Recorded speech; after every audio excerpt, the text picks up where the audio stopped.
All right, today's episode of Collector Spotlight features a really good friend of mine, Justin Wickizer, who is the head of sales for Alt. We talk about Alt, the Alt platform, what it's about, what it can provide for you. We talk about this guy's rubbed shoulders with some of the biggest people in the hobby and some of the biggest people in sports. We talked a lot about who he knows in the hobby, some of the cards he's held in his hand, including, spoiler alert, a green PMG. We talk a little bit about how Justin approaches the hobby, and then we talk in great detail about Justin's thoughts as someone who's in the weeds of the hobby and dealing with high-end, low-end, mid-end, working on a platform like Alt, sort of get his feelings about where the hobby is going and where it is at the current moment. And then he talks about a novel idea he has, something that I've never thought about. Hopefully you like the video. Stay tuned. It's a long one. Buckle up. These long-form podcasts are just what I do. It's what I enjoy doing. So if you don't like long videos, this ain't for you. But if you want to just sit down and listen to two guys talk about the hobby and cards and everything in between, it's going to be a fun one.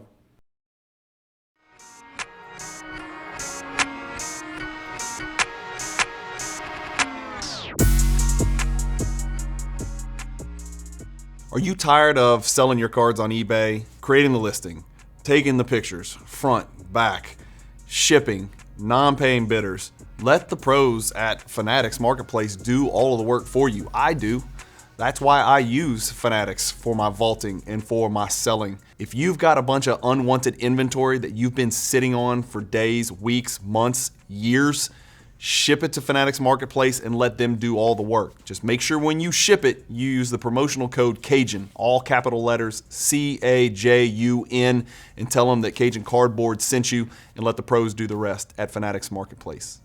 Hey guys, Brian with Cajun Cardboard coming at you from the great state of Louisiana, and we're doing another Collector Spotlight video because you guys demand that I bring other people on here who speak English, unlike me. So I've got the great Justin from Alt on the channel today. Justin, welcome to the show, my friend. Thank you. Appreciate it. Thanks for the intro. Never been called the great before, but listen, I'm going to take it. I took that from Shaq. Do you remember Shaq would call everybody the great Tim Duncan, the great Kareem Abdul-Jabbar, the great Wilt Chamberlain. That's he was true. Always so respectful, you know? That's true. That's true. I like that. I'm glad you picked that up. That's good. That's yeah, solid. Shaq spent some time in Louisiana, so I figured, I'm the 6'4" white 50-year-old Shaq. So I'm gonna kind of take a page out of Shaq's book. No, what's weird is this. Sorry, what's weird is this. I'm going to make my team announce that for me now during my team meetings. So everybody's watching this right now, guys, just ready. I want that intro when I come into meetings. Thanks. Perfect. That's perfect. First question everybody's going to ask whenever they see somebody with a Z in their name is, how the hell do I pronounce that? Yeah, it's Wickizer. So thank you for asking. My father was an Austrian immigrant, came over here when he was in his teens, and the name transferred along with it. So it's a Wickizer. Okay. All right, Wickizer. Now we know. I'm going to call you Justin if that's okay. Cool. Jay Wick. Also, people call me Jay Wick. So Justin Jay Wick. Okay. I think Justin's going to work. We're going to stick with Justin. Maybe later. Maybe after we get to know each other better.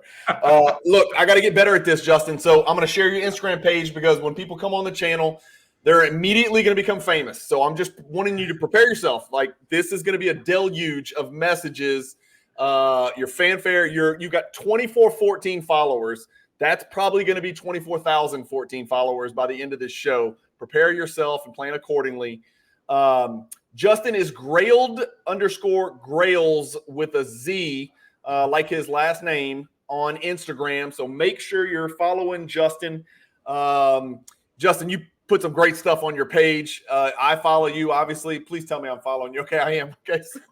Wouldn't that be great? By the way, I should probably follow you. So Grailed _Grails. Where'd you get the name? What's the name mean? Talk to me. What's that all about? Yeah, well, Grailed. I mean, I think we think about is that, when is something Grailed? I guess is a newer term. It's like it's the greatest thing that you can achieve. You've been Grailed. So, it's for the kids, right? I coach a lot of basketball. I know you were a hooper, retired hooper now, but once in your life. And so actually one of the teams I was coaching said, man, that's Grailed. And I was like, what does that mean? It's like, that's the best. Adjective? Exactly. It's like, what does that mean? I like how it sounds, like how it rolls off the tongue. Man, that's Grailed. I said, okay, that's cool. I like that. That's Grailed. And then what do we all chase? We're all chasing the Grails out there. So Grailed to Grails, looking for the best of the best out in the space. And I think that's what many of us are on the chase and on the mission to go and find. So I just thought it was a well representative Instagram name. Open to changing it if the audience thinks I should change it. No. But listen, that's what it's been. The only thing I would say is I might have added a few more Z's on the end, maybe 3 Z's, add a little street cred to it, make it a little more memorable. I'm going to take that into consideration. I like that. Do what you can. Just make sure you give me credit when you do it. All right, we're going to talk about, just to give you guys a brief itinerary, Justin is with Alt. I know nothing about Alt. I know a little bit about Alt, but I know very little about Alt. I want you to tell us about Alt, but before we get to Alt, I want people to figure out who you are, how you fit in the hobby, where you came from, what your purpose is. So kind of talk us through. Let's skip the when I was a kid I collected, and then I found girls in college, and then I started collecting again, right? Because that's all going to be true. Tell me this. Let's talk about your career in the hobby. Start from day one when the hobby became part of your career. You were getting paid to do something that had to do with the hobby. Start from that date and that time, and then kind of take us from there, Justin. So I'm really bad at following directions, so I'm going to do that, but I do have to start with my origin story first because you'll appreciate this and like this. And I'm telling this to you. Hopefully the audience follows along. So when I first became really interested in trading cards, it was 1998, 99, right around my senior year of high school. And there was a guy that was I'm still friends with today. He came into the gym I played hoops at.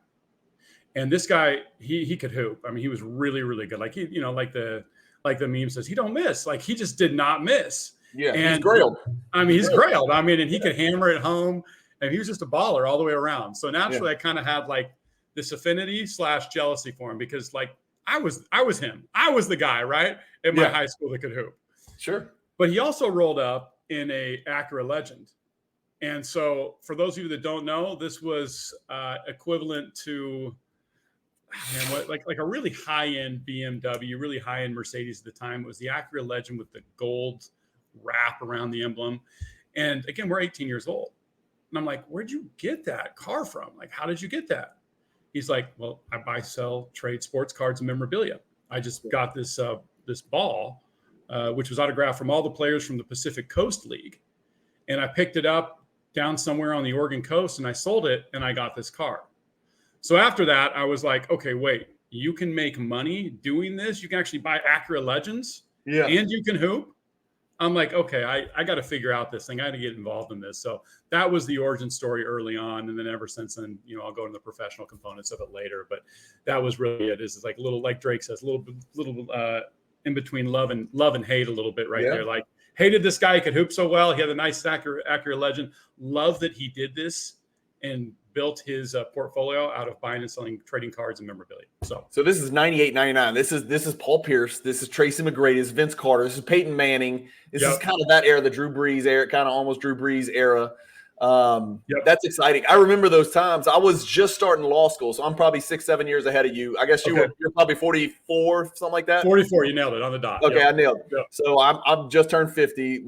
Sad face emoji. But I remember that era because that is when I came out of my first retirement and got back into cards because a buddy of mine in law school said, hey, have you seen basketball cards? And I'm like, yeah, I mean, I used to collect basketball cards and they printed 8 trillion of them. Why do I want to see a basketball card?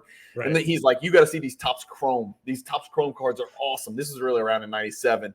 And he showed me and it was like love at first sight. I remember looking in the Beckett print magazine and he's like, man, they're worth more than you think. Because, back when I was collecting in the 80s, if a card was worth $10 in the Beckett, dude, it mattered. Like it was a very relevant card. When we pulled like an Andre Kirilenko card or something like that at a Topps Chrome, and it was like $14 in the Beckett. And I was like, what the hell? What is this? It's like I'm pulling more value out of the pack than I paid for the pack.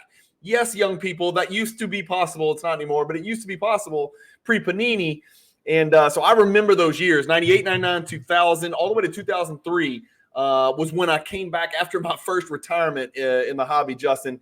And thank God I collected through 2003 because, of course, that's a pretty relevant year. Gave me my seed money to kind of get back in when I got back in again in 2016. So work-wise, tell me who was your first employer in the hobby? Because I know you were with PWCC for sure. I was, yeah. So that's how we met.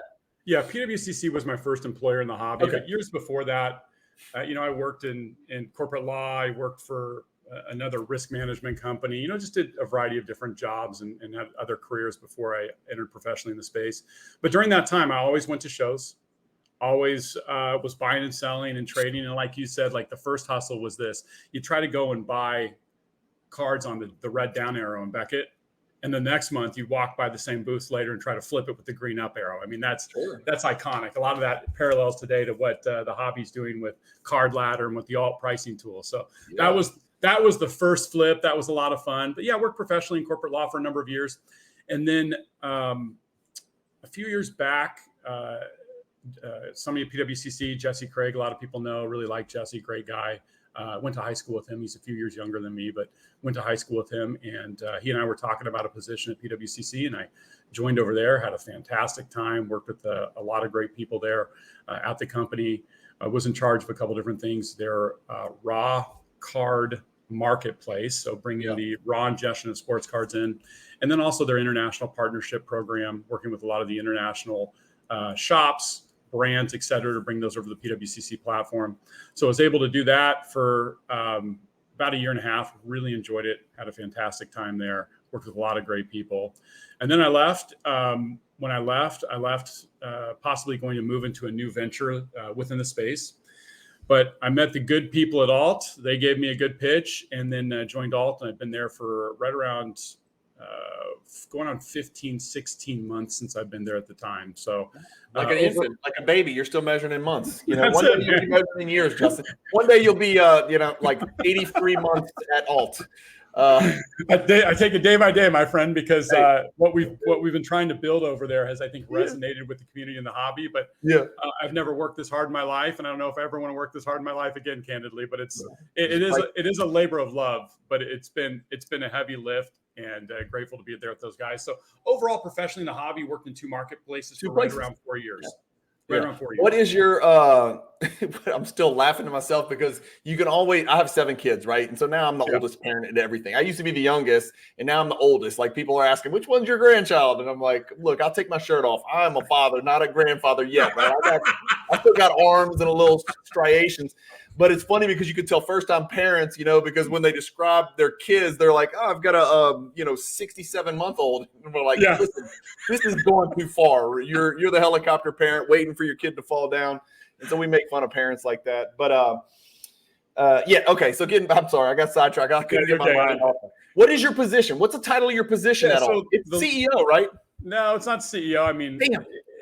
We have a CEO. That's how you got on the channel today. Yeah, well, listen, I guess I kind of try to sell myself in the position. Sorry, Lior. Shout out to Lior. I'm head of sales, so I lead our sales team there. Good. It's a very cross-functional company, because the way that Alt started is they had a lot of people, really, really smart people that were driven by data, by technology, but they didn't have a lot of people in the game or in the hobby, right? So we've really done a 180 on that and hired a lot more hobby-driven people. And so it's been, I think, a key to our success, because you got to blend a little bit of technology, business savvy, and the hobby. And so what I've done there's no real big secret to it. I've kind of recreated a lot of the success that we had at PWCC, and that is meeting the hobby where it's at, being for the hobby, working with collectors, evaluating, consulting, and just being really direct on what we can do and how we can do it for people that both buy and sell in the hobby.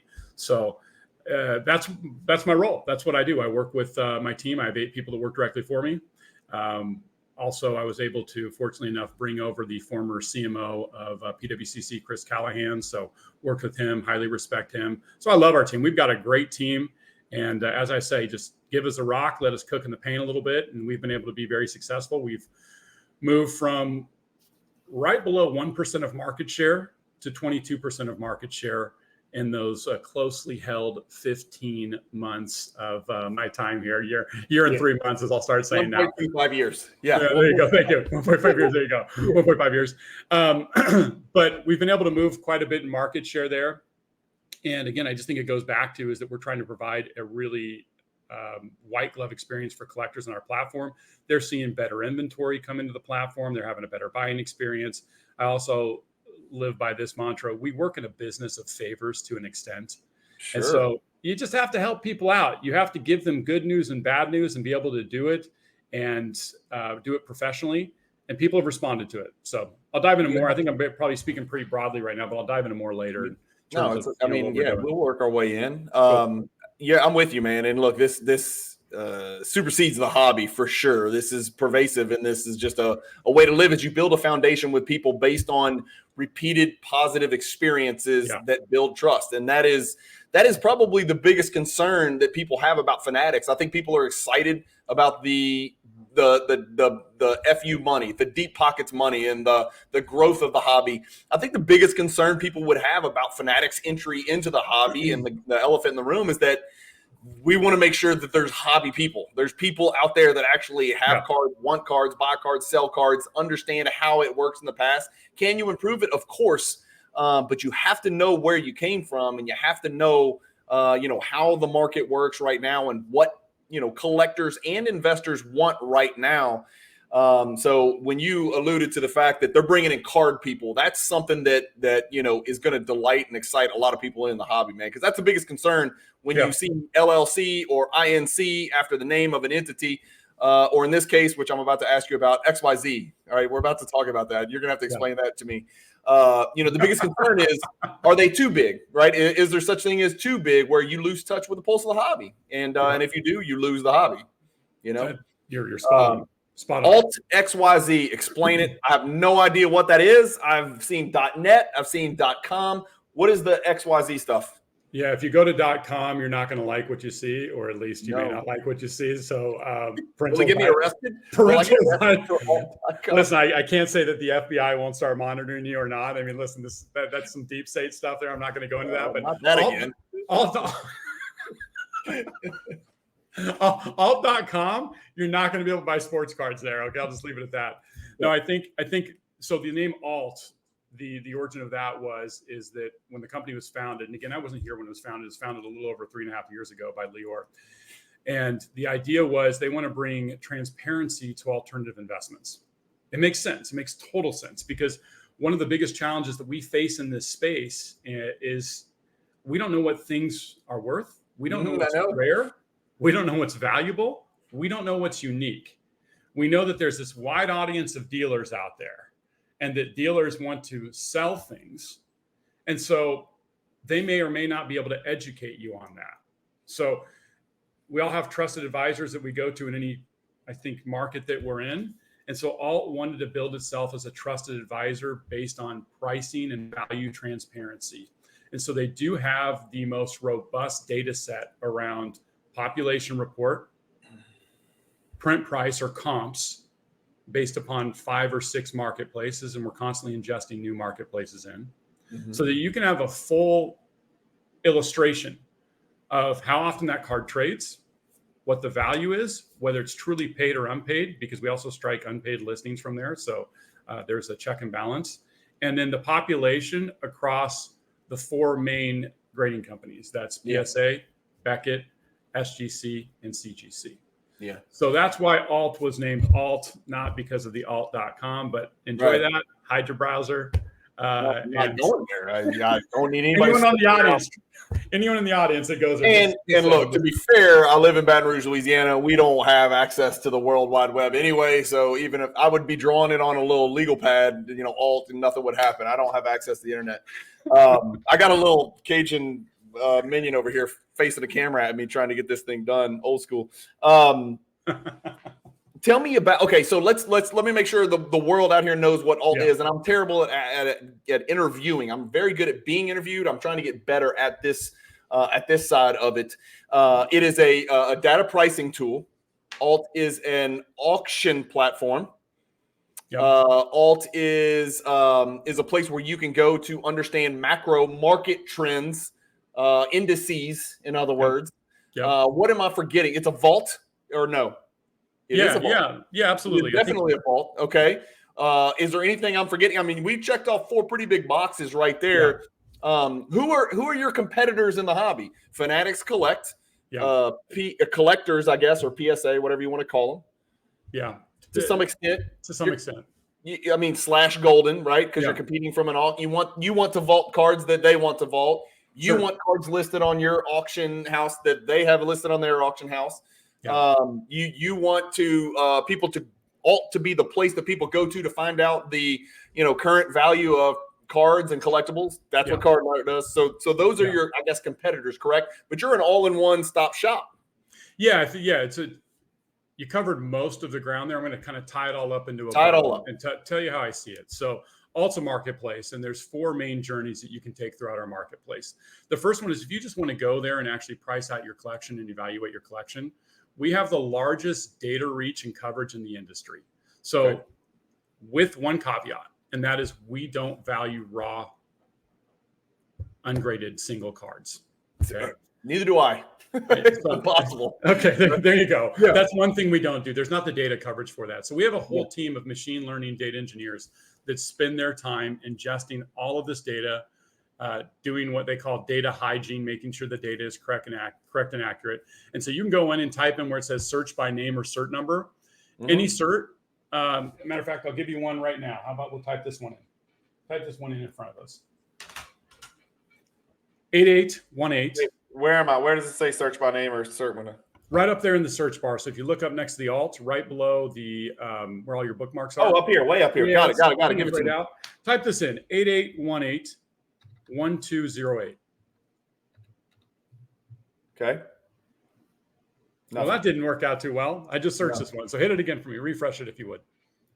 Okay. 8818-1208. Must have been user error. No. I'm not sure what is happening here. Listen, y'all have to edit out this part. This part's not working well. How about this one? Type in 8818-1297. I'm doing something wrong. I think there's an issue on your end here right now. I'm going to refresh your browser if you would, just briefly for me. Now let's give it a shot. 8818. Yeah. 1297. Well, I'm not sure what's happening here on yours, but on mine, when I punch this up, it actually pulls up the Lionel Messi auto refractor from 2021-22 Topps Chrome. And then you can select right there. There you go. Right there, my friend. You got it. Well, I think I was in live auctions. That's why it was not coming up. Got it. I was in live auctions. You were in the wrong tab. Got it. Okay. So go ahead and select that. Yep. Now what you're able to see is actually you have to log in or sign up. If you don't have a login or sign up, it won't let you do this. So it's a little bit of a paywall, but it's free.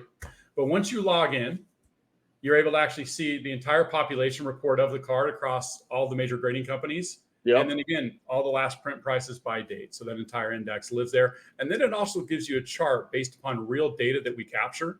Yep. And the data actually is driven by indexing all of the major marketplaces, showing the performance of that particular player month over month. And we do pull out some of the variants and some of the other data issues that may.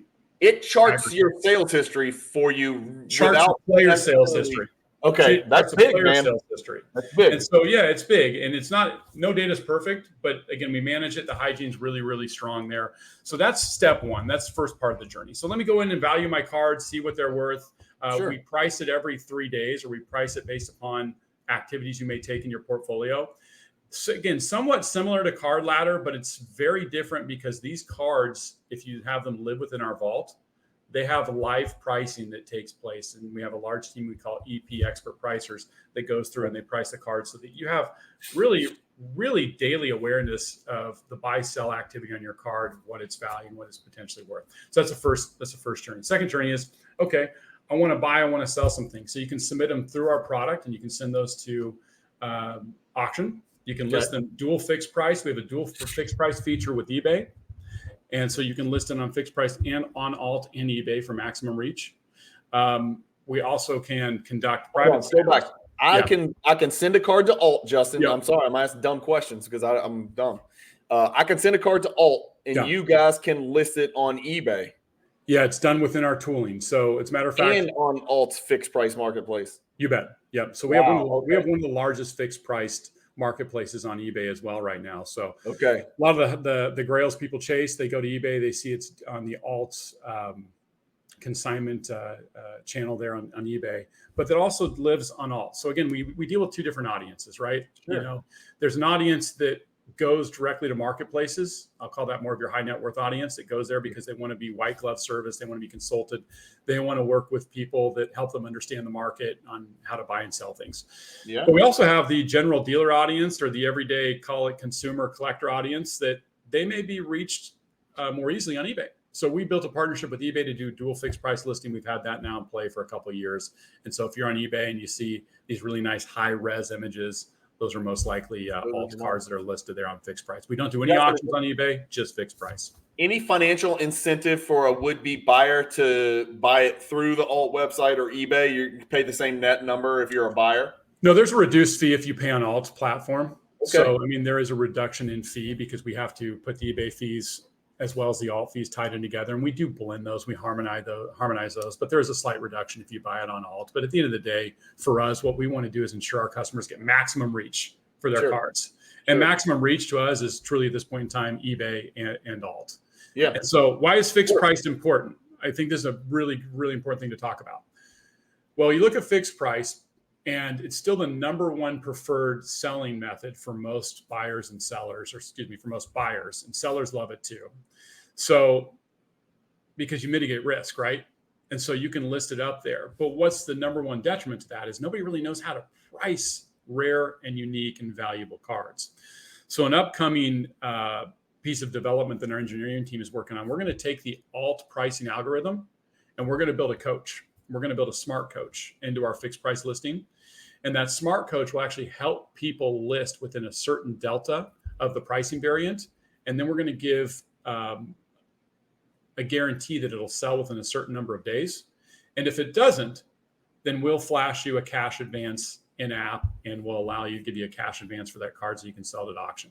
Yeah. And that's really one of our keys to our growth. When I talked about how we've grown early on, is that we started giving really significant cash advances for cards because we have a data and pricing model that allows us to have such an edge on what we believe it'll sell for on our platform that we're able to sometimes give up to 70% instantly the cash advance of a card. And it's disrupted definitely the show circuit a lot, Brian, because why would you sell a card for 85, 90% when you could get a 70% cash advance and yet get all the upside at auction? Yeah. And for those that are watching our auctions, we're performing them right around anywhere between 6 to 12% above evaluations every single auction. So listen, it wasn't always that way.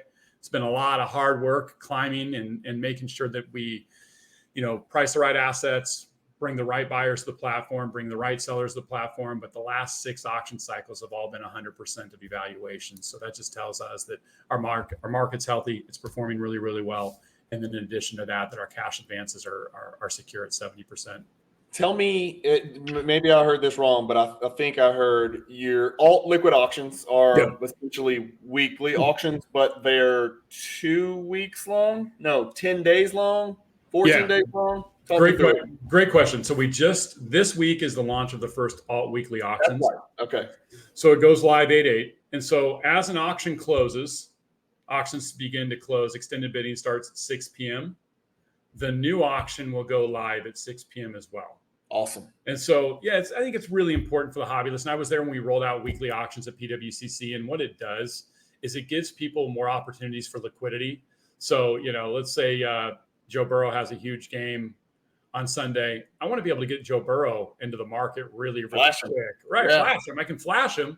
That's one way I can do it. I can flash him in. But if I've only got 3 days left, I don't know, there's a little bit of a gamble there. But if I've got an auction going live on Thursday, well, then I can put him into the upcoming auction. Sure. And then it runs for 14 days. So each one of our auctions runs for 14 days. Okay. So you'll have four opportunities each month to sell and also buy and close. And so I think people are very excited about that, especially with the inventory we're bringing on. I mean, right now we've got no 304 exquisite BGS 9.5. I saw that. God, holy grails, right? One of the holy grails selling. Very, very excited about that. I mean, that's such a rare card to come to market. Pop 12.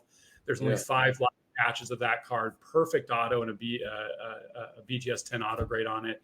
Just a beautiful card. And again, the 9.5 grade is really tough to attain. Impeccable. Yeah. Justin, so your auctions are 14 days on alt, Thursday to the next not next Thursday, but the next Thursday. Yep. Okay. 14 days. Y'all are ending the same night as the Golden weekly auctions, right? Yeah, we are, and we found that the data supports that Thursday's the best night. I mean, we debate this extensively internally, and we found that the data shows that Thursday night's still the best night to end auctions, just because the hobby and collectors and people like Thursday. They're already paying attention to some other auctions, and based upon the data, we've seen that it doesn't impact. It actually helps the overall value of selling the cars on Thursdays. Friday, Saturday, Sunday, you're going to be heavily competing with local yokels like me who are listing stuff on eBay, right? Because I try to end all my stuff Saturday night, maybe Right. Sunday evening. And then you got the Fanatics weekly auctions and Sundays as well. Sunday night, yeah. I love it. I also love it that you start on Thursday, because I think that's when Fanatics weekly 10-day auctions start as well. So when people are making the rounds, they're like, hey, I checked my Fanatics Collect. Let's bounce over to alt. Let's check the alt. You know, Yeah. You want to get a good look at the next 14 days on alt. You can kind of make a mental note. I'm assuming there's ways in there.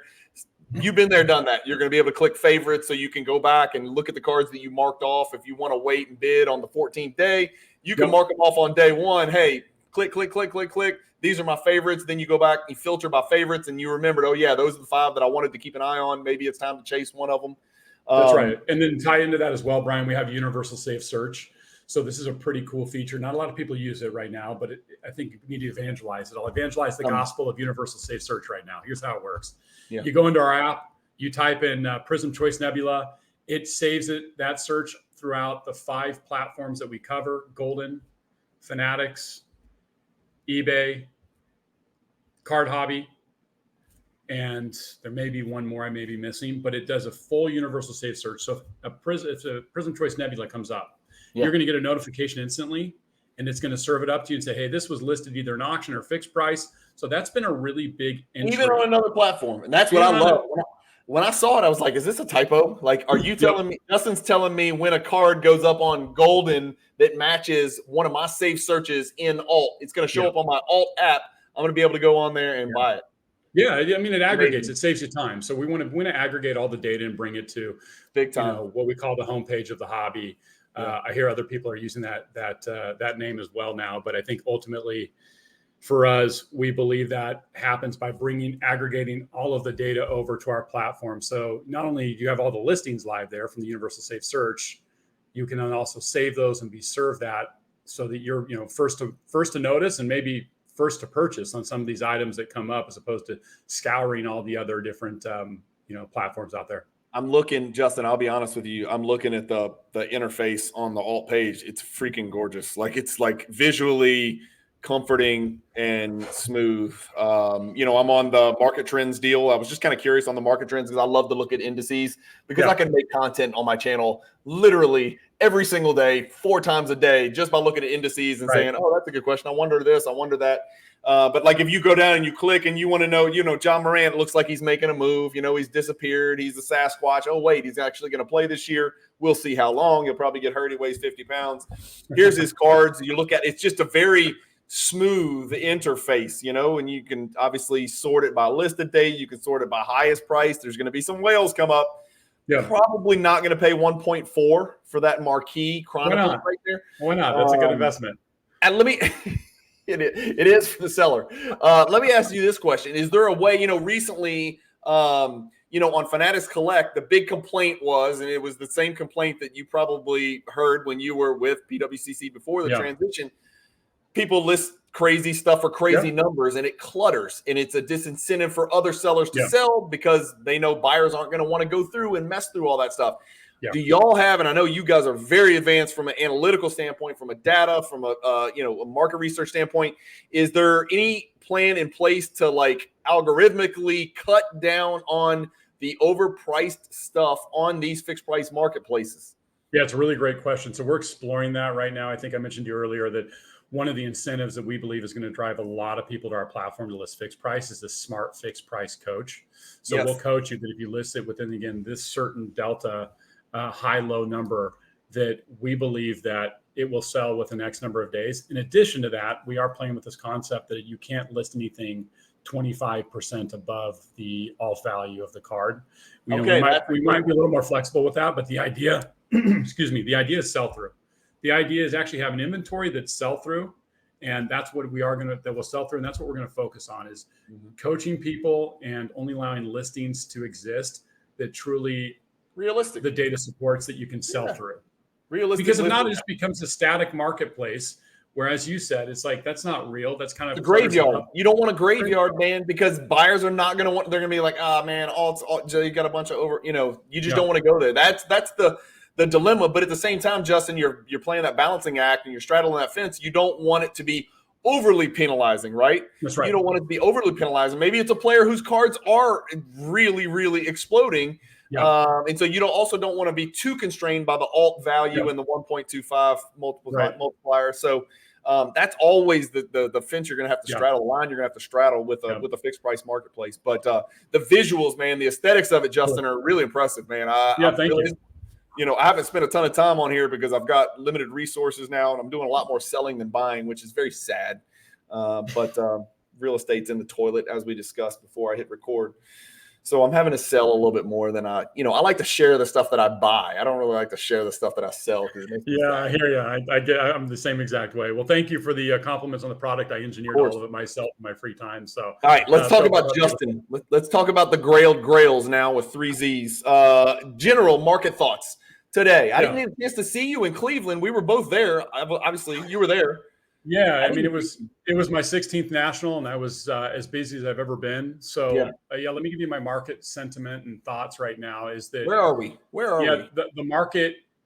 I'll tie a piece of data into this, and perhaps I'll share it with you later. Send it to you in an email, and you can share it out if you'd like. But we track 2 things at Alt in this hobby that are really important to me. One is record prices and record bombs, and the way that we define that is when a card is purchased. Based upon the data that we've aggregated over the last 4 years. If it sells through again, we track that. And if it sells below its former print price, we call it a bomb. If it sells above, we call it a record, right? Nothing, too radical. Compared to the last comp or compared to the lowest or the highest of the last 4 years? Compared to the last time that it's sold is the way we look at it. So the way that you really want to at least evaluate that is you look at some of the sales that happened in 21, 22 for more of the big, unique, rare, interesting cards. And for a time last year, we were dropping bombs. It was just bomb. Kidding.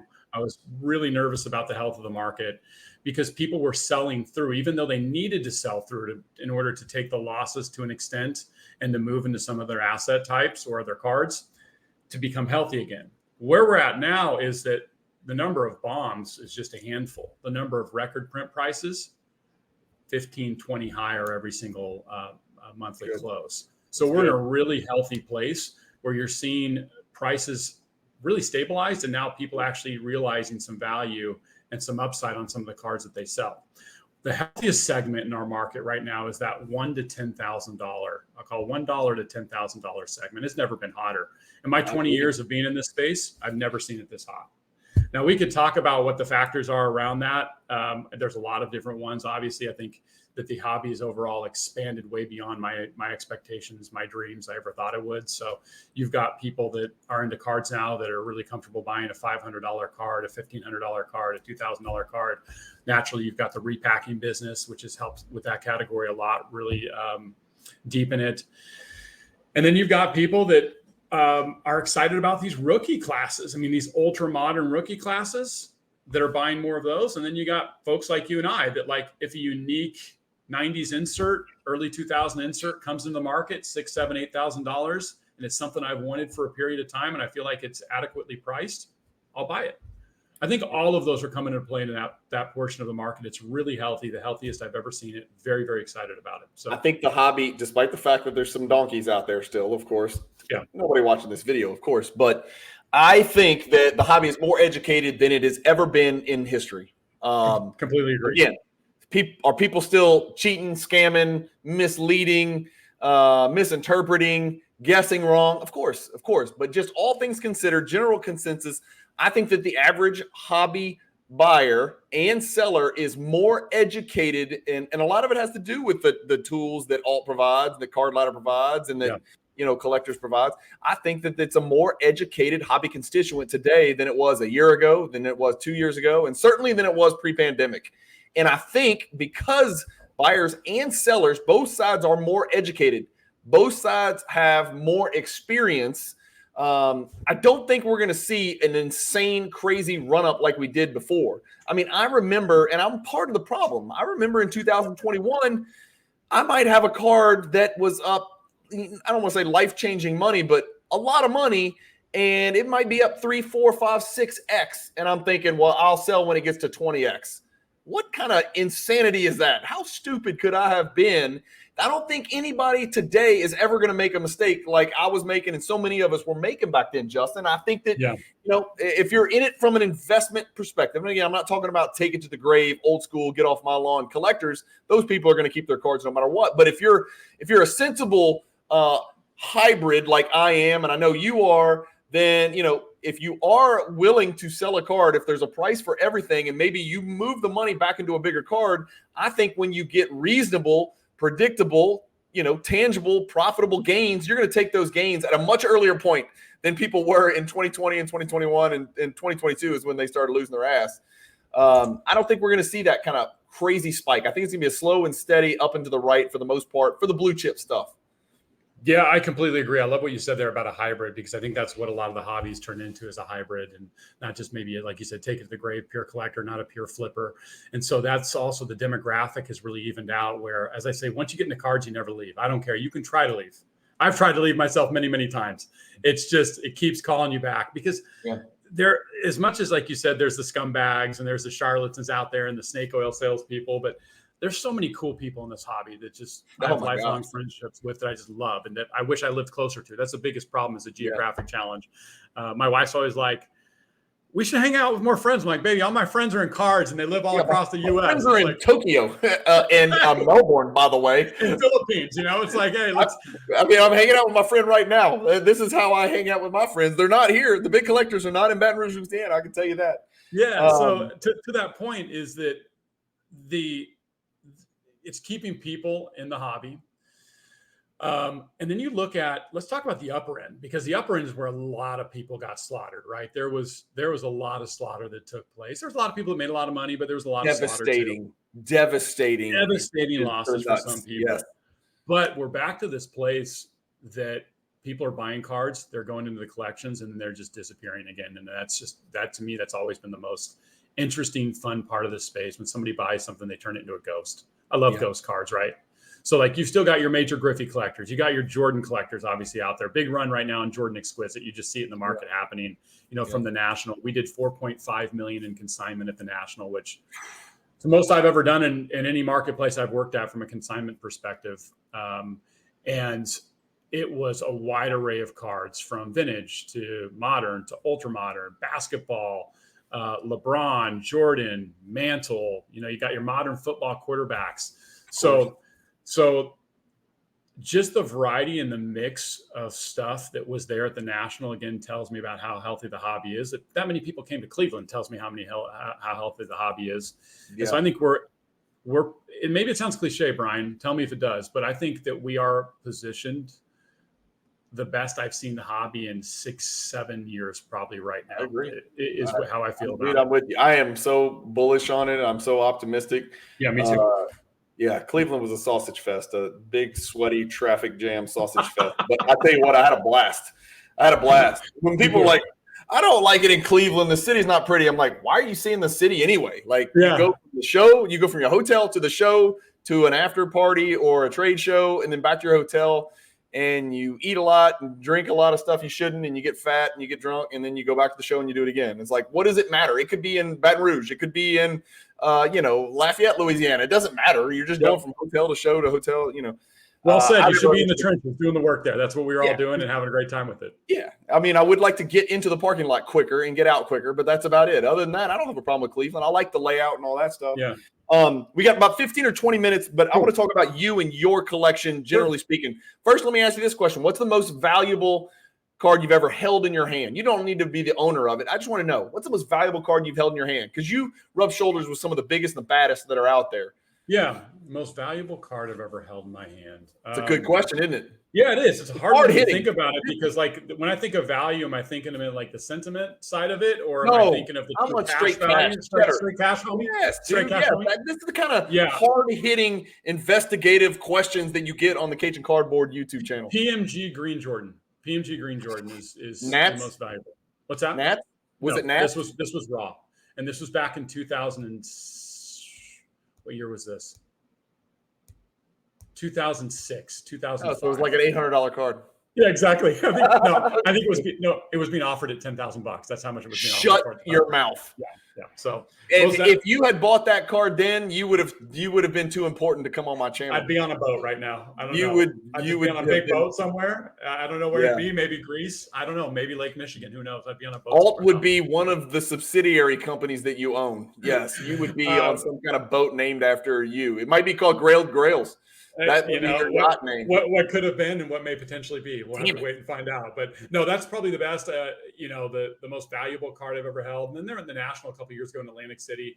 I did get to hold the serial number 23 red PMG, which is a pretty cool card, obviously. I think, which Naz has now. Yeah, Naz bought that. A great card. I've held the PSA 10 1952 Topps black diamond Mickey Mantle card. So, I mean, that's a great card too. So I've held some really, really big cards in my time. I mean, during the time at PWCC in the vault, I mean, that's the greatest dream of all of us card nerds out there to be down there. And I used to go walk down there and just explore it as much as I could and spend time looking through it. I mean, it was like for some people going to the Vatican and getting lost in the Vatican documents. I mean, for me, man, going to that vault and spending time in there, that's truly museum worthy. So I've seen a lot of great stuff, but the cool thing is I never get bored of it. I still love seeing the cards. I still love holding them. I still love hearing the stories of them. And so those are some of the big cards.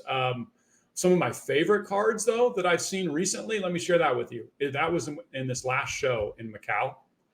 That was awesome. I heard stuff came out of the weeds that nobody had ever seen until they crossed the pond and went over there and checked it out.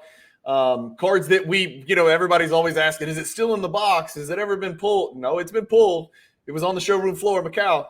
Yeah, it's there. I mean, and that was some of those collections. You used to have to go back to Hong Kong to see those. So they brought everybody together in Macau. The show was awesome, a great show. But the card I saw there that probably, if I had to sell off my children's college funds, and I'm considering doing it, talking to them, we're in talks with that right now. But somebody there had a signature cut, dual signature cut, Michael Jordan, Mickey Mantle upper deck. How cool is that card? Yeah, that's weird. But how cool is that? That's so weird. Had a great image of Jordan, and again, I looked it up afterwards. It was truly a pack pulled card. Yeah. Picture of Mickey. Picture of what product? What product was that from? Some obscure SP product. Yeah. Some obscure SP product. Like that. Yeah, SP Authentic. Yeah. Some obscure insert there, but I looked it up. As far as I could tell, it was pack pulled. Again, a lot of the cards there they're not graded. They're raw. Held it, but I was like, I've never even heard of that card. I've never seen it. You got Mickey Mantle, you've got Michael Jordan, very cool signature card. That was just such a cool card to call out and see. But a lot of the unique stuff, again, early 2000s, late 90s that you might have heard of, you might think existed. They actually exist out there. And I saw some of the Instagram posts, Really cool stuff. So that was tell me about your PC. Well, first of all, let's do this. There's 100% to work with. What percentage of the 100% is Justin the collector and Justin the investor? Break it down for me.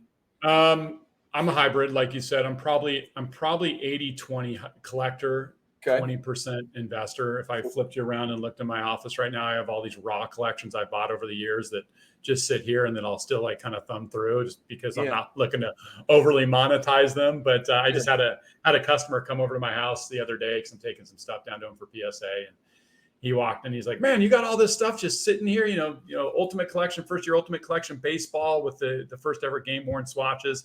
Like that's the kind of stuff that I love buying when it's available, holding on to it. Deal with it later. You just deal with it later. Deal with it later, man. Just look at it. It's cool. It ain't going down in value, right? It's not going down. It ain't going down. I'm not worried about flipping it. If I need money, listen, there's some other things I can liquidate. If I need to liquidate or trade into things, great, that's fine.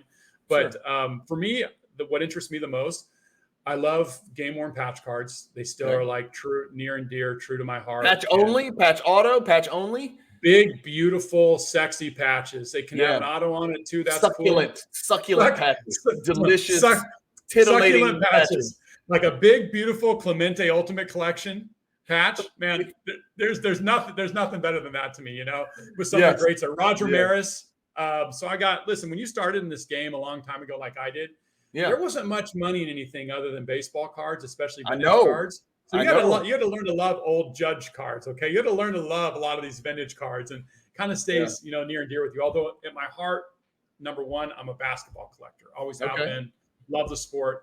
That's what I collect. I've owned a lot of great basketball cards over the years, but I tend to really love Ultimate Collection. Is there a card that what's a basketball card that you own in your collection that stands out? The last card you would sell? My LeBron Chalk Toss Red Refractor. Do you have it? What's that? Yeah. Do you really have that? Yeah. I got a lot of sentimental value to me because I pulled it with my brother, who's passed. So he deceased. He's passed. On. And so, are you Justin? First of all, I'm sorry to hear that. That's okay. Tell me the story, Justin. You pulled the Red Refractor Chalk Toss. Yeah, and at the time it wasn't that big. I mean, again, it was worth, a couple $1,000, but nobody really knew like Red Refractor what it would ultimately end up being. And so, I love that card. That's a card I have. Listen, I've taken an L on that. I think that card was probably worth around $350K at one point in time, and now it's less. But it's got a lot of sentimental value. I just love the imagery of it. It's iconic. The Red Refractor. That's a Grail card to me. So I really, really love that card. I've got a lot of memorabilia I collect still too. So I've got a big memorabilia guy, a lot of autograph stuff of Hall of Famers, musicians. That's a big part of my collection also. So it's not just cards. Who's your favorite band? Well, my favorite musician of all time is Tupac. So I've got a number of Tupac pieces. You can actually see some of them on my page that I post on there. But I have the intro and outro lyrics to his Machiavelli album. I have a couple pieces that you just can't find very often. And so bought those years ago, hold on to those. So Tupac stuff I love quite a bit. I have a big collection of that. Card wise, I've gotten into hockey. I know, listen, don't stone me, but I'm becoming a big hockey guy now. You know why I like it, Brian? You know why I got into it? Because they have because I'm white, because I'm a white, middle-aged white dude. Exactly. You're a white dude in your 40s? Thank you for answering that question. I was curious about that. That was more of a test of why I got into it. You answered it for me. But I think it's because they have all the iconic brands that we used to love in basketball. Yeah. They have Black. They have Exquisite. Yeah, and it's 1/10 of the price of freaking, Larry Hughes. The hockey compared to the LeBron and the Jordan stuff is like, you're telling me I can be the best Patrick Waugh collector in the world for $8,000? I'll take it. Give it to me. Give me everyone. Bingo. Yeah. That is awesome, man. So Justin, that's why I started dabbling in soccer. I was like, wait a second. You're telling me Jude Bellingham's the best prospect in the world of soccer, and you're telling me I can get this for literally 1/40th of Paulo Banchero or something like that? I'll take it, Yeah, same, exactly. It makes total sense, doesn't it? So, and I think also I appreciate some of the imagery and some of the builds of these different sets. So I have a collection of really kind of everything for the most part. And I chase the rare stuff. Like I'm looking for the first ever autograph game used patch cards, right, of key GOAT athletes. So that's something else I chase. I got a bunch of Gretzky's first ever autograph game used patch cards. So those are the kind of things I chase. I pursue. I'm looking around my desk right here. Justin, let me ask you a question. Yeah. What do you think? People ask me, well, I'm not putting my money where my mouth is, but I am of the opinion that right now, and I have no dog in this hunt, I don't own a baseball card. I don't own a football card that I can think of. And I certainly don't own a hockey card. Do you ever think that, and baseball's starting to get a little bit of a taste. People are starting to nibble, I think, and there are people out there that do it on a high level. 90s inserts and parallels for hockey and football. Do you think that's a growing segment of the hobby?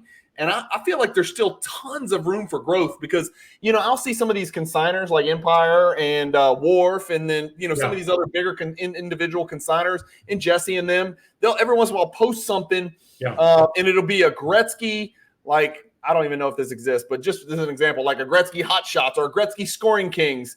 And it's like a couple $100. And I'm like, wait a second, this is not adding up because in my world, this is, tip 5 figures. But it's the greatest hockey player ever, undisputed GOAT, right? Undisputed GOAT. And it's the same type of card that I love to collect, and I love the aesthetics of it. It's like, why is Gretzky 90s insert stuff so cheap? Bonds 90s insert stuff so cheap? Yeah. Brett Favre, Marino, Elway, Steve Young, Rice, all those guys, Moss, all that stuff. Why is that stuff so cheap? Are people just so rookie centric in those sports that they just hyper focus on the rookie stuff? It's a really good question. I think that the answer is in one of your statements, and that is people draw the parallels, right? When they want to do price discovery, they want to understand and draw the parallels to these other goats of these other sports. For me in football, I mean, those used to be $10 cards. You could just go buy $10 cards for a decade, right? Off of these different iconic players. I think that one of the key differences is in football, for us, at least when we used to collect it, because they wore the helmet, you couldn't see the face, so you couldn't understand the persona or the brand as well as you could other athletes in baseball and in basketball. Sure. And I think that has gone away because today's market, most of the market, the younger market, the flip market, they love football because it's all about that action. It's all about that action, boss, right? Like, it's just like, what is he going to do this week? What kind of statistics can you put up this next So they game? never get back to the 90s because they're too busy in the nows. That's it. That's why they never really get back to those guys. They never really saw footage of them. It goes on with the debate now. I mean, that I'm having with a lot of big collectors, and that is, they believe, a big segment of them, and these are the high net worth collectors, that LeBron is going to outpace Jordan. He's just going to outpace Jordan. And the key LeBron cards 10 years from now are going to be worth significantly more than the key Jordan cards. And the argument behind that is the next generation of wealth is going to have seen LeBron not here play. Yet. The LeBron wealth isn't here yet. It's not here yet. All the time. Yeah, they're not here yet. And so you want to know my response to that? I disagree personally, but yeah, I do want to hear your response. You don't want to know my response? Well, Jordan didn't outpace Honus Wagner. Jordan didn't outpace Mickey Mantle. That I just don't think that's true. Now, I'll say this, and I've said this over and over on my channel, and you can beat me up. People beat me up over it because they know I'm Jordan 1, LeBron 2, Wilt and Kareem in some order. That's me. I'll be that way till I die. It's too late. There's nothing LeBron can do to pass Jordan in my eyes. All he can do is diminish, because now every year he doesn't win a title, it's LeBron took this many more years to not win as many titles. So he's already the statistical GOAT, in my opinion. But as far as GOAT, it's Jordan over LeBron. I think LeBron's the best buy in the market right now. Yeah, I do too. Look, we go on alt and we can go look at market trends, and you go look at what happened to LeBron James cards. And I don't mean some, I mean all of LeBron James cards over the past 2.5, 3 years. It is an absolute freaking bloodbath. Yeah. Whereas I do this every day. I'm watching the prices of Jordan cards, very many Jordan cards. Some of them are shattering 2021 all-time records, shattering those records. So again, I would love to buy more Jordan cards, but I'm finding the logical little birdie on my shoulder saying, hey, you got a bunch of kids, you need to feed them and send them to school. I want to buy into LeBron because he's dipped so damn much. And I don't mean a little bit. I don't mean 20% down.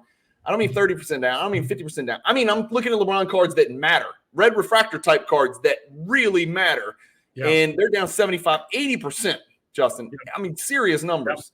Yeah, no, I see it. I see it as well. And I think people are seeing that and they're seeing the buy. But that's like the beauty of this market, is like greatest market in the world. Is like you see the buy or you see the sell. It's like beauty's in the eye of the beholder. But back to the ultramodern football argument, I think guys like Joe Burrow, for example, Joe Burrow may go on and do nothing in his career, but he's going to be, his prices will be held in parallel to like a Kevin Garnett exquisite. They just will, because the market's been set and made on it. Enough people like Joe Burrow follow him, and his cards have enough ownership that his prices will maintain maybe like a Kevin Garnett levels, the way that I see him if he goes on and does nothing.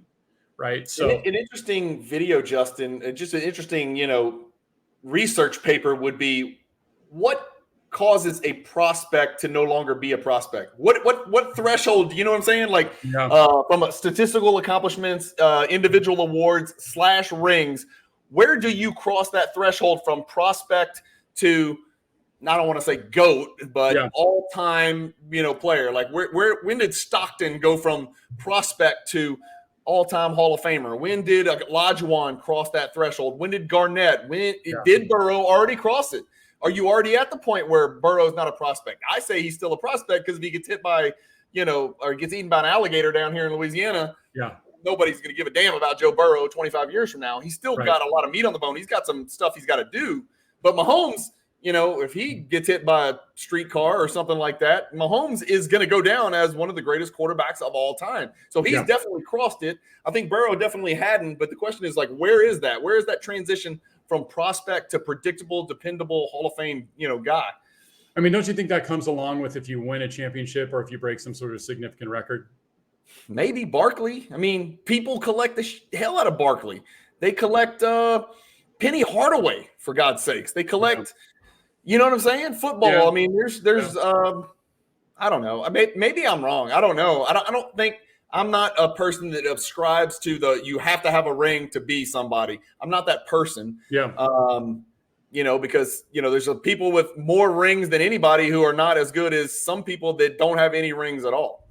I mean, listen, I'm the biggest Jay Cutler collector in the world. And listen, I mean, I think he's kidding. I'm kidding. I'm not. Yeah, and I collect Draymond Green autograph memorabilia.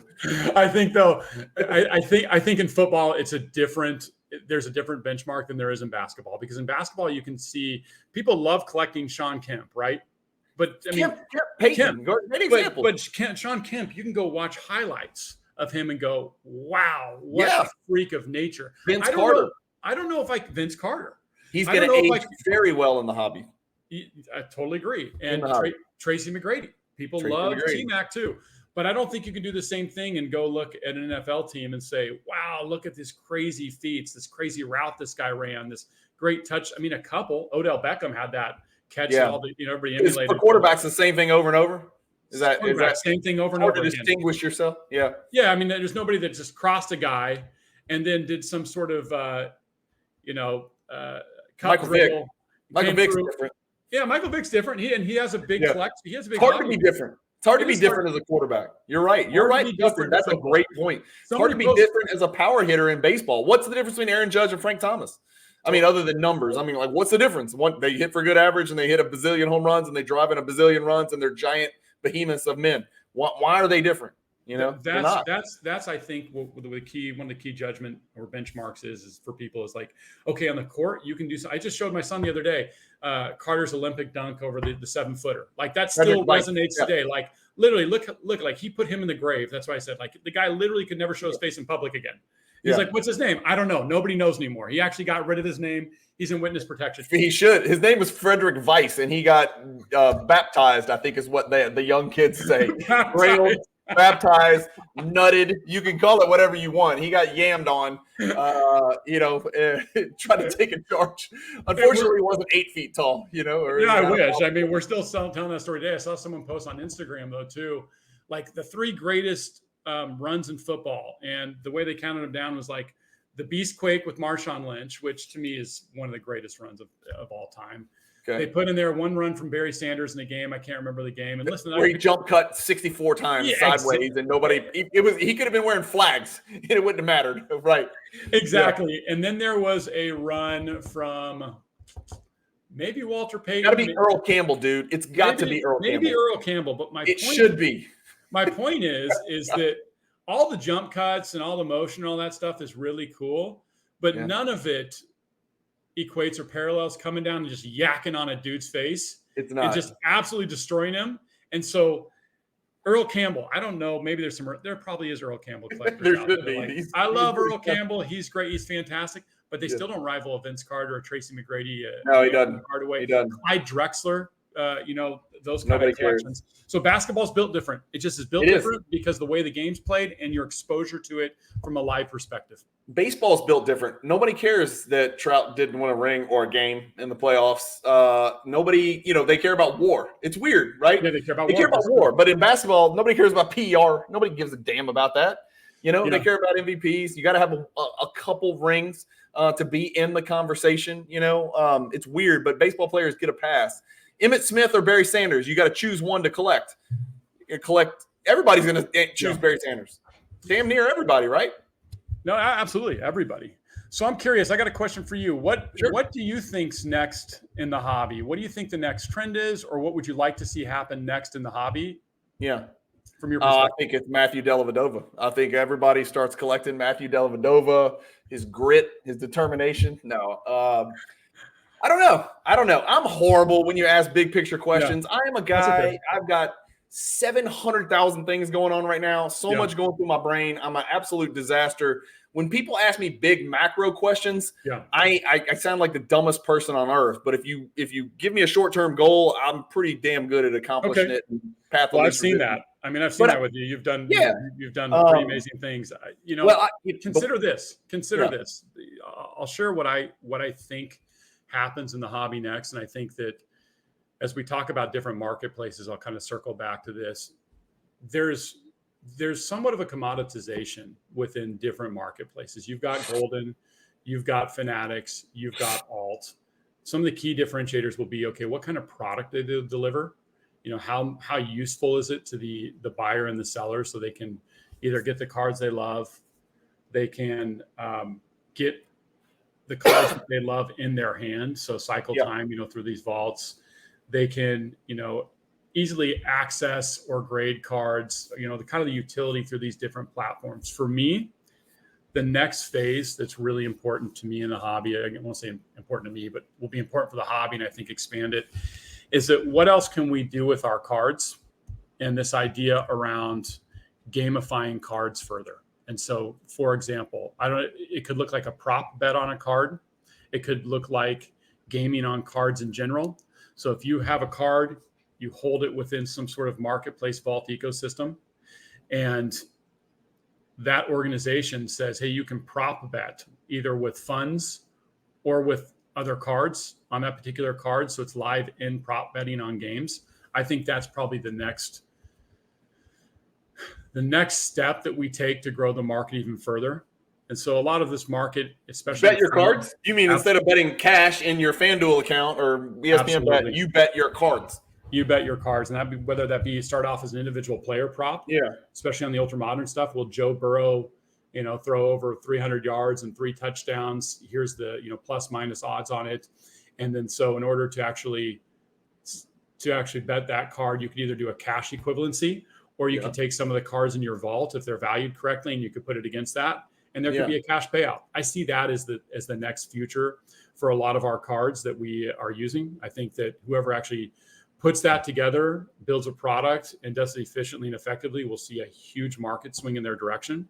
And in addition to that, I also think there's another play on the trading component, and that is where you can go peer-to-peer betting with cards. So let's say Bengals are playing the Colts, and I've got an Anthony Richardson card worth X value, and somebody's got a Joe Burrow card worth X value. Maybe there's a world or environment where you can bet those cards each other. Winner takes all. Winner gets that card. They get it in their collection, and then they can do what they want with it. They could sell it. They could perspective is that gambling is a very pervasive, large overlap with sports card collecting. What percentage of this is? I'm asking. I'm curious. When I tell you I sports gamble, I put $200 in a FanDuel account like 2.5 years ago. And somehow God has blessed me with $800 right now. So I go up or down. Like, it's funny because I've bought, literally bought and sold 7 figures worth of cards. But FanDuel has gone from 200 to 800 and back, right? That's it, ever. And I never bet more than $10 on anything, ever. And usually I like to bet like season-long bets, like over-under win totals and stuff like that, because your money lasts longer. But it does. Root for your team. Well, if that's how you bet and you're up 800, what I'm hearing is you're on the run, my friend. I love that. I should just add a few zeros. I'm sure it would all work out, right? Yeah, it would be great. So I guess my question to you is what percentage, just one man's opinion, Justin, and you've been there and done that, what percentage of the hobby do you think gambles on sports? 80%. Think about all the old, get off my lawn, OGs. 80%. 80. If not higher. Think so. I'm being conservative at 80%. Yeah. And the reason I bring that up is I'm not talking about your one of one or your exquisite Jordans, your really, really ultra rare valuable cards. Those are still being held as for collections and investment purposes. But all the other stuff, I'll call it, in the middle market, what do we see at shows? People trade like constantly. It's an asset. It's not a card. It's an asset. It doesn't evoke emotion. It doesn't evoke nostalgia. Silver Prism Jason Tatum rookie card is not something you're going to hand down to your kids. It's not. You may like it and you may think it's going to go up in value, but that is not the reason. That does not make you a collector. Yeah, I know what you mean, man. Completely agree, because the next thing you're trying to do is trade that into something else to get another 20%. edge. Then you're trying to trade that into something else. Well, why not just actually put it on a platform and gamify it where you can prop bet out of it, or you can peer-to-peer bet out of it? To me, that's where I see the future of the middle market of the cards. And listen, I think it'll be really good for the space. I think middle market platform takes a rake, right? They take a percentage rake regardless of who wins. And so, of course, they're going to make that available to. That's interesting, man. I've never really talked to anybody who's ever suggested something like that. It's something I think about all the time. I think that's the future. I'll be observing. I will not be participating. I'll be obsering. Well, I mean, but you say that. So let's walk through this process. Let's say, Brian, you got something in a trade, right? Let's say you got, I don't know, just you got some PSA 10 Jaws or some Lucas or kind of low end, maybe some Wembies, okay, that are low end. Yeah, okay, sorry. You just did a trade. Listen, you got the value there. You got your 30% margin, so you're feeling good about it. You got the card you wanted. So life's good. It's all gravy on top. Yeah. But you're like, I got it in a trade. I traded in this platform, and now I could actually either take these out and go try to sell them at a show or list them on eBay, or I could, listen, somebody put a bet out there, and these cards equal X. Let me do this. And if I win, I can cash them all out from a cash prize and just move them on. And I cut through the outtake. I cut through the trading. I cut through the listing. I think there's a future for that. And I think that future. I agree. It's just I'm not part of it. Yeah. I agree. I definitely agree with you. There is a few. That is not just possible. It is inevitable. It's not when. It's not if. It's when. I agree with you, Justin. So I think that happens. I think that's probably a big part of the future. But in the meantime, it's going to be what platforms add, again, the most utility for collectors. One final thing I'll mention is that I'm excited about. We're going to start flashing signals. This is a concept I believe in really, really heavily, where if you have cards within our vault and some sort of news or data comes out about that particular player, let's say, for example, Joe Burrow gets he gets Tyreek Hill traded to him. We're going to flash that data, and we're going to share with the collector how we think that would enhance or decrease the value of that particular card if you put out in market that time. And it's not just only going to be newsworthy data. There's also going to be data upon cards first time they've gone to market, record-breaking prices. We're going to flash that all into the portfolio underneath my collection to really give people signals that help them more effectively buy, sell, and trade cards. A personalized ticker, not necessarily of the exact stock shares you own, but a stick of a stock that would influence the value of your stock share. Exactly, because we all own too many. Not all. Many of us own too many cards or have too wide of a portfolio. Yeah, sure. It's tough to track all that data that comes out and takes place. And I can't, as much as I watch all the auctions like you, I do it professionally for a living. I still don't have no way. Right. So I'll hear something, this sold on, Leland's, or this sold here or there or some other auction.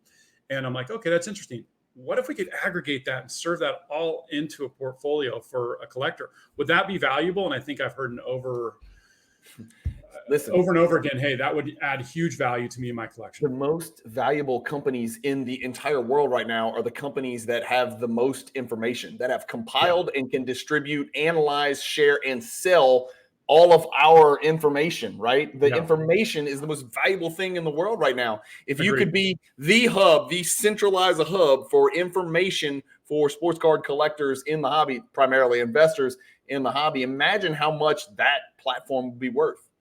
It's amazing. Last thing, before I let you go, who's one person in the hobby you would not touch that everybody else is?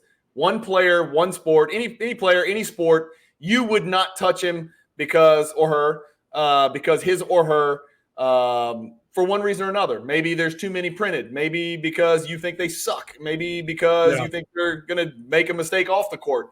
You tell me. Man, I love this question because this is where I'm going to get all the hate Instagram.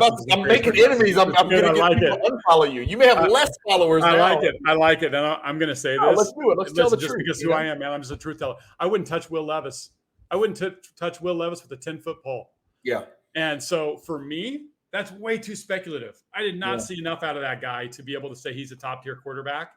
And I thought you were talking about a cricket player, so I don't even know who you're talking about. His prices are $40,000 for some of his key rookie cards. What? Who is he? What team did he play for in college? Tennessee Titans. Where the hell did he play at, Brian? He played Florida. I think he played in an SEC school. I can't remember the exact college. No, he's a Kentucky guy. He played at Kentucky. Okay. Kentucky or Duke? He's trying to follow in the footsteps of all of the other incredible, great Kentucky quarterbacks like Jared Lorenzen and Tim Couch. Maybe it's a great investment. You're wrong. You're wrong. They have a history. Are you sure he's not a point guard from Kentucky? Because did you drop a Jared Lorenzen bomb? I love that. That's like, listen, that's iconic. I love that. Yeah. But no, exactly right. I mean, Will Levis is a guy. His numbers are just blowing up. They're going crazy. Really? I just wouldn't touch him. Had no idea. Yeah. Yeah. Well, listen, you're hanging around the right people. You're looking at the right cards, and if you don't know about that, but it's ultra. Well, I wouldn't be able to tell you very many quarterbacks at all, to be honest with you. Desmond Ridder. I mean, again, another guy that was the quarterback for the Falcons last year. That his prices just went boom all the way down because he didn't perform well. What's the last card you bought? This is the last question, and we got to get off. It's an hour and 13 minutes. Oh, What's man, the last sorry. card Thank you. This is the joy of my day, so thank you for allowing me to go over an hour here. Last card I bought was a 07-08 numbered pieces LeBron Jordan card, and love that card. You should have led with that. We buried the lead. That's ridiculous. That's absurd. Like, where is it? It should be in your underwear right now. You should always. What are you talking about? It's a monster. It's raw. It's a great card. It's raw. Okay, never mind. It's not great, but I love it.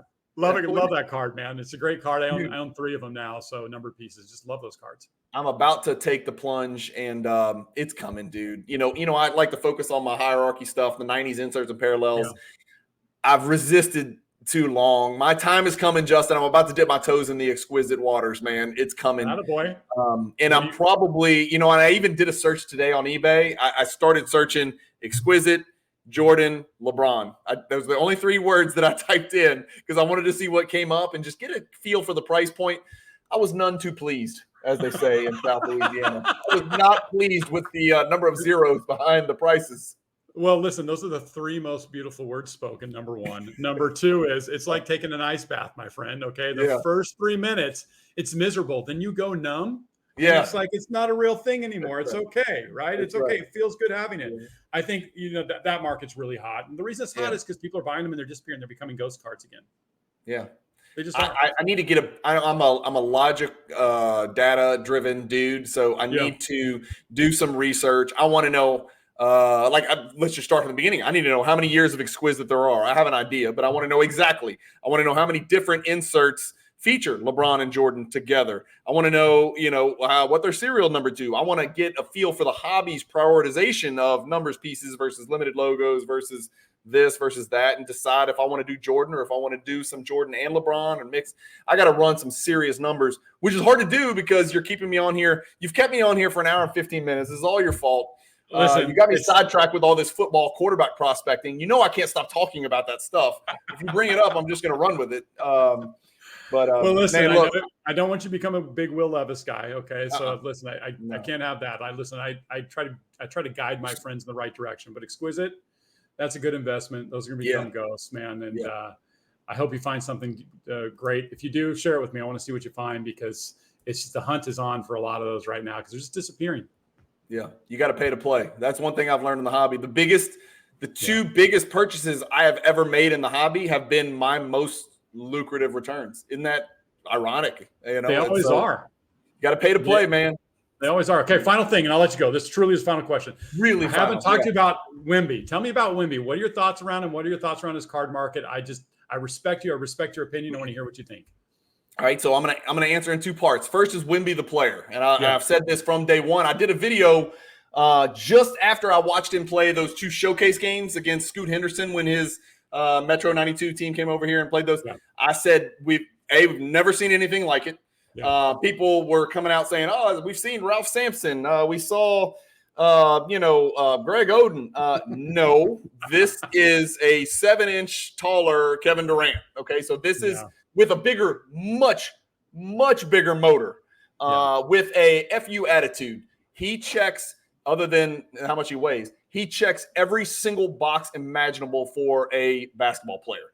I think his success is inevitable, and I don't just mean he's going to be pretty good. He will be the best player of his generation, barring injury. Okay, so that's what I feel about him as a player. From a hobby perspective, I don't own a single card, and I never will. And I hate it.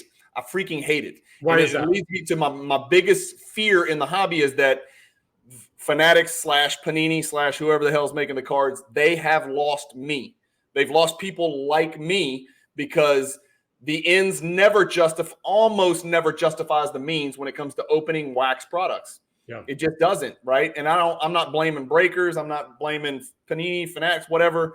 Their job is to maximize profits, and people continue to buy at these prices. But I miss opening packs of cards, and I can't do it anymore. And for that reason, I've completely buried my head in the sand when it comes to ultra-modern prospecting. There's too many of them. There's too many parallels. There's too many inserts. There's just too many products to begin with, and there's too many cards that don't mean anything, and there's so many options to choose from that it's impossible to peg which ones are ultimately going to matter in the long run. You can say, I'm just going to buy one of ones. Well, guess what? There's going to be over 2,000 one of ones for Victor Wembanyama. There is. But doesn't that relate back to the hierarchy, though, of going through the traditional hierarchy for basketball cards and the inserts and parallels? Like, isn't a Mojo Prism a really safe bet for Wembanyama if you're collecting Wembanyama? Like, is it a safe bet at 85,000? I don't think it's that high. 45,000? It's probably about a 35, 40 grand card. Okay, should a Victor Wembanyama Mojo Prism be worth as much as fill in the blank Michael Jordan exquisite collection card that I'm about to go buy? Depends on who the individual is and what they care about. No. This is not a personal opinion question. This is an objective question. What in the world would make one believe that a Victor Wembanyama card, serial number to 25, keep in mind there's 87 other parallels, should be worth as much as an exquisite Jordan? Or go back further. Go back to LeBron James. Why is that worth more than my black refractor LeBron James 9.5 quad gem? Why? There's no reason on earth. There's no way. Wembanyama could be phenomenal. He's never going to be better than Jordan or LeBron. The odds are horrible. I would agree with you on those 2 points. Completely agree with you on those. Will he be? I mean, I don't know what Shaq's most valuable card is. I mean, he's probably a bad comparison. Green PMG. Okay. Or a masterpiece, 90s masterpiece, I guess, but a green PMG. So maybe that's the comparison. But I think why is that the comparison though? That's not Wembanyama's green PMG. That's again for his key cards is my point. Not the Mojo. The Mojo to me is like, okay, Mojo is a key parallel that people love. It's been iconic since Prism launched. People love collecting that card. It has value for all the key rookies. It's got a limited print number.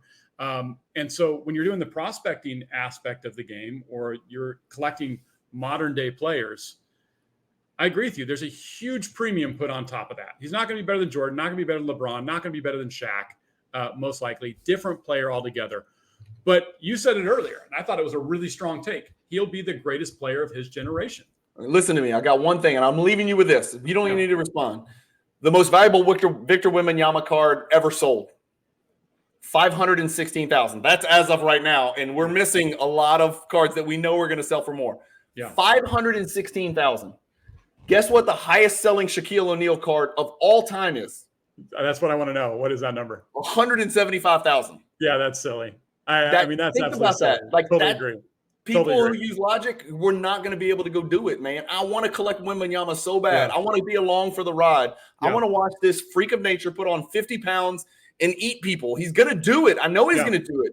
But I can't do it at these prices, man. And I can't open wax. No, you're right. It's all justified by the cost of wax. If wax didn't cost that much, the values wouldn't be as high, so on and so forth. But it's just the market we play in now. So I understand why you don't want to play in the market. For those that play, though, I think that there are key inserts people collect and that will probably do really, really well. Will they pan out in the long term when they maintain their value? I mean, we will see. But you're right. I don't think they can hold those historic entry-level market prices. But to me, if I'm going to collect one guy, I think in basketball, it's going to either be one of two guys. It's either going to be Richardson or Wemby. And I'm not ashamed to say I have a couple. Quentin Richardson? Yeah, Quentin Richardson. Love Quentin Richardson. Great guy. Amazing player out of DePaul. Career journeyman. Yeah, I don't blame him. Darius Miles also. Collect them together. Pair them together. Darius Miles, Quentin Richardson. Amazing guy. Amazing guy. Go wrong. Can't go wrong. In there. Absolutely. But I think I'm letting you go. You're important. You've got a real name. You're CFO, CMO, CVO. I don't know. You're something. I'm just a dude in Baton Rouge, Louisiana. Hey, man. I can't tell you how much I appreciate you coming on the channel. No, a great time. As you can tell, I'm trying to delay going back to work as much as possible right now. So thank you for the time. Thank you for the break from reality, buddy. Appreciate you, and take care.